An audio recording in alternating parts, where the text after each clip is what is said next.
El misterio de Belicena Vilca. Libro tercero, En busca de tío Kurt. Capítulo octavo. Me dirigía, pues, a la casa de mis padres, imbuido de ese optimismo místico que solo experimentan los que se saben renacidos. Tomada la decisión de partir, solo pensaba en los fenómenos de la fatídica noche del 21 de enero, tratando de interpretar su sentido trascendente. En pocos minutos llegaría a Cerrillos, pero luego, estos pensamientos me acompañarían por muchas horas del viaje que emprendería. 30 minutos después, conducía el coche por los 200 metros del camino de entrada en compañía del fiel perro Canuto. Mis padres, que promediaban el desayuno, se sentían felices de verme y lo expresaban entre saludos y risas. Trataban de borrar, con su afecto, el recuerdo del desastre vivido. Yo agradecía interiormente estos halagos, pues necesitaba adquirir reservas de paz y tranquilidad, en previsión de futuros infortunios. Sabía que una hora más tarde, al partir, mi mente se concentraría en analizar todos los pormenores del complicado embrollo en que me hallaba comprometido. «Dispones de un hermoso día para viajar», decía papá mientras atacaba una salchicha asada de apetitoso aspecto. «Conduce con cuidado, hijo, recuerda que por la mañana los camioneros vienen medio dormidos». «Descuida papá. Iré despacio y en 3 horas estaré en Tucumán», afirmé sin mucha convicción. Catalina, mi hermana, me alcanzó la salchicha con huevos, los panecillos humeantes y el café. Comprobé asombrado que se me hacía agua la boca de hambre, y caí en la cuenta de que venía alimentándome mal desde varios días antes. Sentir hambre es, si hay con qué saciarlo, siempre una señal de buena salud. No pensé más y me entregué, decididamente, a consumir el desayuno. La finca posee un amplio comedor con un ventanal orientado al este, de frente al camino de entrada. Pero por las mañanas el desayuno lo tomábamos en la cocina. Esta se encuentra detrás del comedor, ocupando la pared sur que tiene una gran ventana fija de 4 metros de largo con una mesa de madera rústica a la par. Toda la pared oeste de la cocina, la ocupa el fogón y el hogar contiguo. Sentado frente a la ventana con vista a los viñedos, tomaba el desayuno en compañía de los míos y revivía la nostalgia de muchos amaneceres semejantes. Pero una nube negra turbaba mi espíritu. Una, como secreta voz, me advertía que quizá este fuese el último desayuno consumido de esa agradable manera. Y entonces yo luchaba por ahuyentar tan lúgubres presagios, masticando con fiereza la salchicha asada. «Hasta pronto Arturo», se despidió mi padre, «voy a recorrer los canales de riego». «Chau papá», lo acompañé hasta la puerta trasera y me quedé mirándolo mientras se alejaba hacia la caballeriza en busca de su viejo zaino. Minutos después lo veía alejarse al trote por el camino que corre de este a oeste, paralelo a la acequia principal. Ya debía haber partido pero me retrasaba adrede, pues deseaba hablar a solas con mamá. Aún estaba en la cocina y bastó una seña para que solícitamente viniera junto a mí. Esta actitud no le habría llamado normalmente la atención, pero cuando pasé una mano por su hombro y comencé a hablar, un gesto de sorpresa se pintó en su rostro. «Mamacita querida», le dije salamero, «deberías perdonarme si lo que voy a pedirte te causa algún dolor. Sabes hijo que lo que tengo es tuyo». Cayó en la cuenta que no le solicitaba nada material y su rostro se mostraba ahora francamente alarmado. «¿Qué puedo hacer por ti Arturo?» «Tranquilízate mamá, sabes que no te causaría ninguna preocupación si no lo creyese absolutamente necesario». «Déjate de rodear y dime qué diablos quieres», dijo mi madre, que estaba comenzando a perder la calma. «¿En qué año nací mamá?», pregunté, yendo al grano. «Tú lo sabes bien. En el 44. El 30 de enero de 1944. Tienes ahora 36 años. Bien mamá, escucha atentamente. Nunca hablamos de ello pero quiero decirte que recuerdo una noche, más de 30 años atrás. Yo tendría 3 o 4 años y algo, un ruido, no sé qué, me despertó. Era tarde, Catalina dormía en la cama contigua y por la ventana se veía la luna cayendo del oeste. Creo que sentí voces pues me levanté sin vestirme y bajé la escalera del hall, debatiéndome entre el sueño que me cerraba los ojos y la curiosidad que me los abría. Estaban papá, tú y alguien a quien nunca había visto antes. Un hombre alto, de mirada aguda. Todavía hoy recuerdo su mirada penetrante y su altura mayor que la de papá, que mide 1,80 mts. Fue él quien me descubrió en la escalera y lanzó aquella carcajada estruendosa, ante la mirada angustiosa de ustedes. En fin, no es mucho más lo que retengo en la memoria. Me parece estar en sus brazos y creo recordar que me daba algo brillante que atrajo completamente mi atención. Luego tú me acostaste nuevamente y al día siguiente el desconocido ya no estaba allí, ni tampoco volví a ver su obsequio. Mamá había palidecido. Nos detuvimos junto al juego de jardín y le hice una muda indicación de que nos sentáramos bajo el roble. Al pasar los años, continué, solía recordar aquella noche pero sin darle mayor importancia. Solo una vez, tendría unos 9 o 10 años, me atreví a preguntarle a papá y su reacción fue muy extraña. Sufrió una gran ofuscación y me prohibió volver a hablar de ello, pero unos minutos después cambió y trató de convencerme que yo recordaba un sueño, un mal sueño, que había tenido de niño. Por lo tanto jamás volví a mencionar el asunto. Hasta hoy. Mamá suspiró y sacudió la cabeza como si despertara de una pesadilla. ¿Por qué, Arturo? ¿Por qué 32 años después, todavía te acuerdas de esa noche? Preguntaba más para sí misma que a mí, ¿por qué te empeñas en revivir un fugaz recuerdo que no significa nada para ti? Madre, te repito que no deseo causarte dolor. Aguarda que aún no te he dicho lo que deseo saber, dije con voz tranquilizadora. Dime dos cosas solamente. Si ese hombre era de nuestra familia y si tenía que ver con la guerra. Aquí usé un tono firme que convenció a mamá de lo inútil de negarse a responder. Mira, Arturo, tú eres ya un hombre hecho y no ignoras lo atroz que ha sido la guerra. En los años siguientes a 1945, los ánimos estaban caldeados y mucha gente tuvo que vivir huyendo. Pero ahora es diferente. Mucho tiempo ha pasado, no conviene a nadie escarbar aquello. Había una súplica en la voz de mamá. Mamá, no respondes a mis preguntas y eso está mal, es que no confías en mí. Solo una mirada muda por respuesta. Debes decirme lo que sabes pues es muy importante para mí, para mi futuro, ¿entiendes? Aseguré con firmeza. Era evidente que no entendía y decidí ser más convincente. Estoy atravesando una terrible crisis espiritual, mamá.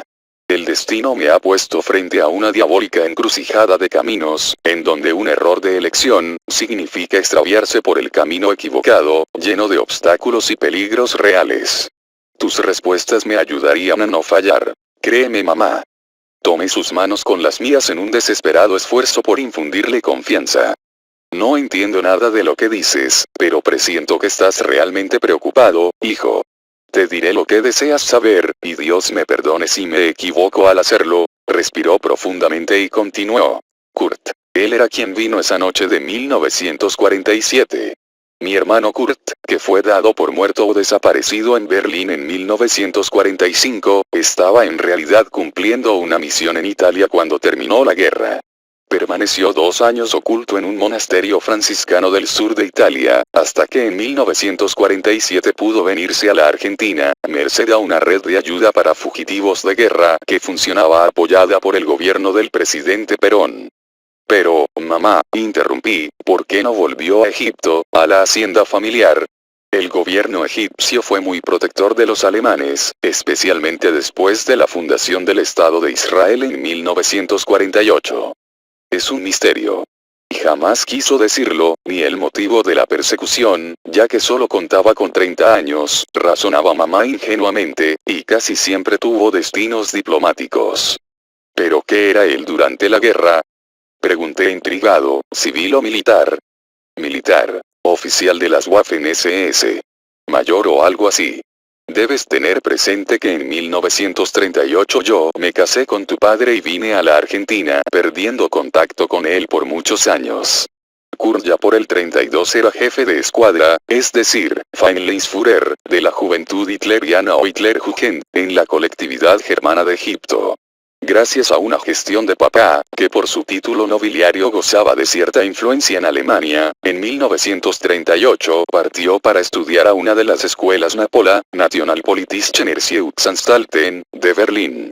Después solo le vi en 3 ocasiones, la última antes de partir hacia la Argentina, en las Navidades de 1937. Luego pasarían 10 años hasta que en 1947 apareció por aquí. Durante ese tiempo no supe mucho de él, pues recibía cartas a razón de una por año y nunca directamente, ya que Kurt escribía a Egipto y de allí papá las enviaba aquí. De modo que no sé casi nada sobre su carrera. Solo lo poco que me pudo contar en la correspondencia de sus años de estudiante y menos durante la guerra, en que se mostraba parco por demás. Sé que en la escuela Napola sobresalió por su conocimiento de las lenguas de Medio Oriente y esto le valió para realizar varios cursos especiales, pero no conozco específicamente en qué consistían.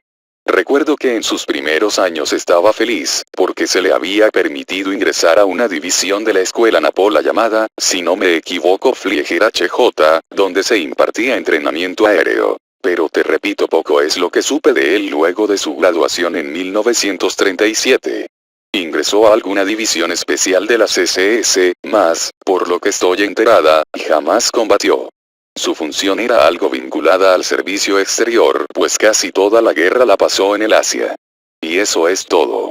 En 1945 fue dado oficialmente por muerto, pues su destino, se dijo, era Berlín en el mes de abril, cuando esta ciudad cayó en manos de los rusos. Su cadáver fue hallado en un avión carbonizado que no pudo despegar por recibir un disparo ruso de artillería. Se nos notificó, prosiguió mamá, de su muerte y mucho lo lloramos hasta que en 1947, sorpresivamente, se hizo presente aquí.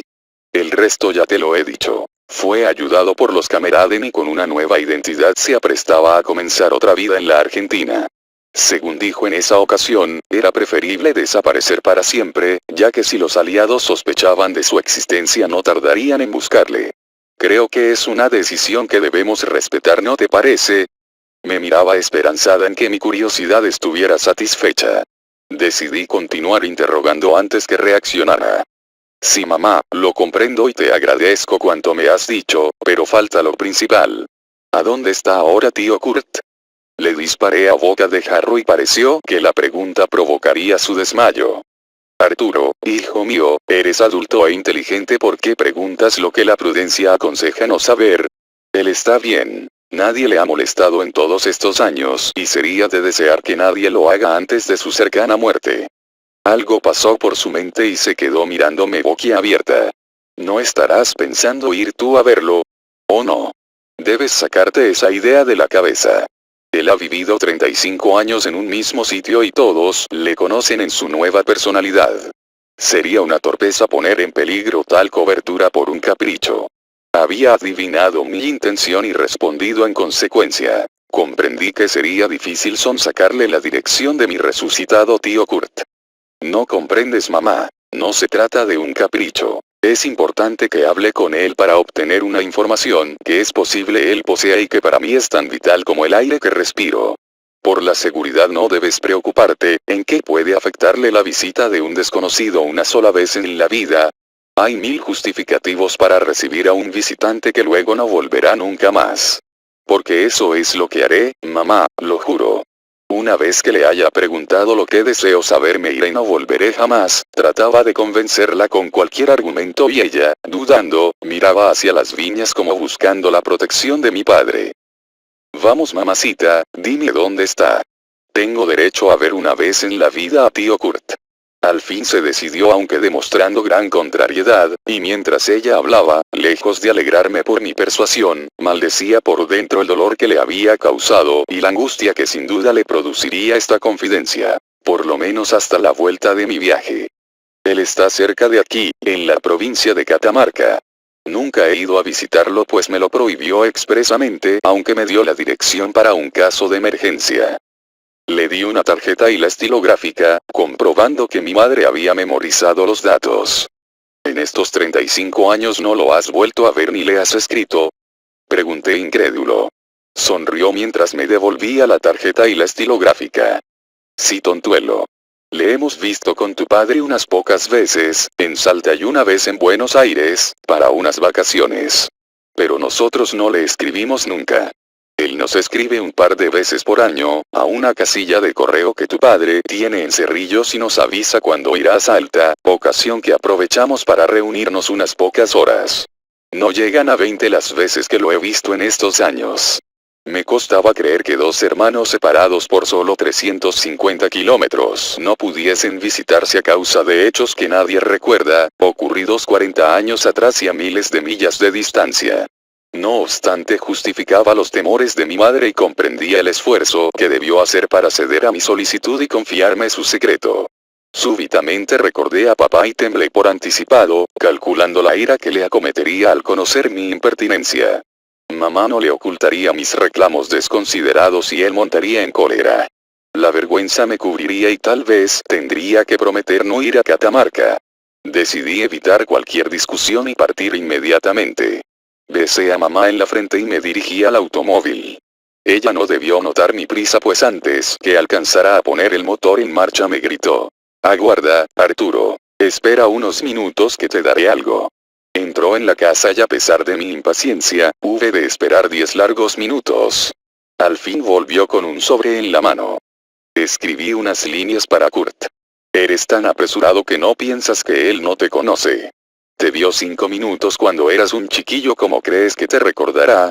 Me entregó el sobre que recibí agradecido, pues, admitía, me sería de gran ayuda para identificarme. «Abre tu mano derecha y pon la palma hacia arriba», dijo mamá con aire entre misterioso y cómplice. Hice lo que me pedía y abrió su puño izquierdo, que había tenido todo el tiempo cerrado. Cayó algo en mi mano que en un primer momento no pude distinguir. Era un objeto brillante y mientras lo examinaba escuchaba asombrado. «Esto es lo que te dio Kurt la noche de 1947. Lo tomé mientras dormías por temor a que lo perdieras jugando y lo conservé en mi joyero. Con el paso de los años se hizo complicado entregártelo, porque habrías exigido explicaciones que no podríamos haberte dado. Él quiso en ese momento hacerte un obsequio, pero nada había traído, pues ignoraba que tuviese un sobrino.